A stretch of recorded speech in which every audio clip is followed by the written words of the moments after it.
अजित डोवल कौन है?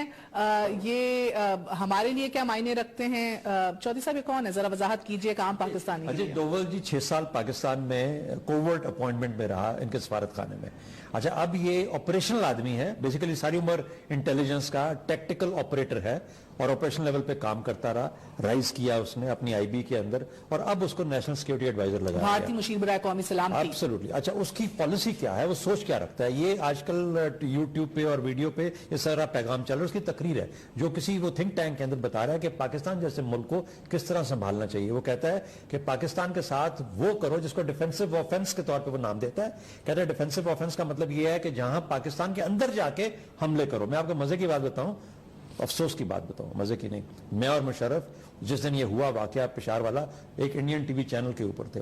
हमें पहले 5 मिनट दोनों को इस बात पे लगे उनको समझाने में कि खुदारा हमारे जख्मों पे इतना नमक ना छिड़कें। आज के दिन में जब हम 132, तो उन्होंने पता क्या कह रहे थे, आज समझ आई, आज आपने रास्ता बदल लिया या नहीं बदला। अच्छा, अब चोट लगी, अब पता लगा। अच्छा बताइए कि ये फौज का जो मोराल है ये खत्म हो जाएगा या फौज अभी भी लड़ने के काबिल रहेगी। ये सवालात थे जो कि उस दिन हमने इंडियन टेलीविजन के ऊपर जिनको एड्रेस किया। ये सोच थी इंडिया से जो आ रही थी, जिस दिन हमारे 132 मासूम बच्चे शहीद हुए। ये अजीत डोवल की सोच है। ये जो आप देखते हैं जो ग्रुप्स को इस्तेमाल करने का, तो वो कहता है कि जिस तरह टाइकोंडो होती है ना कि आप अगले की फोर्स को इस्तेमाल करें। तो उसने कहा कि अगर आप एक पता है कि ये इतने में बिक जाएगा ग्रुप, तो मैं उससे दुगना पैसा देके उस ग्रुप से वो काम करवा लूंगा जो कि पाकिस्तान के अंदर जिनको वो ग्रुप बिलोंग। और साथ ये भी कहा एक और मुंबई करो तो बलोचिस्तान साथ तब। Sir, is this not in other terms admitting कि हमारी प्रेजेंस और हमारी कार्रवाई बलोचिस्तान में है? मैं आपको छोटी सी बात बताऊं, इस बात मजे की बात बताऊं, ये है कि अब खुद इंडियंस कहते हैं कि पाकिस्तान पॉलिसी अजीत डोवल के पास है। यानी बाकी तमाम जो पॉलिसीज इंटरनेशनल पॉलिसी उनकी अपनी फॉरेन पॉलिसी है, वो बेशक जो उनका एमईए है वो रन करता है, लेकिन पाकिस्तान पॉलिसी अजीत डोवल रन करता है। तो ये है हमारा दुश्मन जिसको हम फेस कर रहे हैं।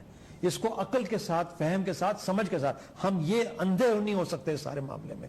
तो अजीत डोवल का नाम बहुत दफा भारतीयों के सामने लिया गया है और उसको एग्जाम्पल बना के बताया गया है कि ये है जिस किस्म की सोच आप पाकिस्तान के बारे में रखते हैं। खुदारा इस 2 न्यूक्लियर नेबर्स के दरमियान में इस किस्म का मामला। अच्छा, अहमद, सरताज अजीज ने सरताज अजीज साहब की मेरी बहुत इज्जत है, I respect him like anything, but can I suggest Sartaj Aziz sahab को इससे बेहतर कोई और जगह दे दें।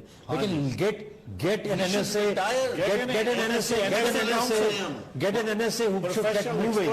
We should get moving. We need people with policy. NSA who can compete with Ajit Doval. You don't need an आपसे बस एक पैगाम है हमारी सरकार से। अगर आप ये शो देख रहे थे, सरकार का कोई भी आला तरीन ओहदेदार हो, अगर ये देख रहा हो, जाते जाते we will make it a little bit easier for you. Ajit Doval जो आपके नेशनल सिक्योरिटी एडवाइजर हैं नरेंद्र मोदी के, वो क्या कर रहे हैं, क्या सोच रहे हैं, इन 30 सेकंड क्लिप एक दफा मुलायजा कर लीजिए and it might be easier for you to understand things. देखिए। Now when we come into the defensive offense, then we start working on the vulnerabilities of Pakistan.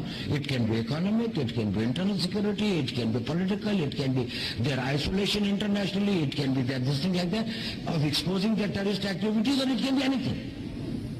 It can be defeating their policies in Afghanistan, making it difficult for them to manage internal political balance or internal security. I'm not going into those details.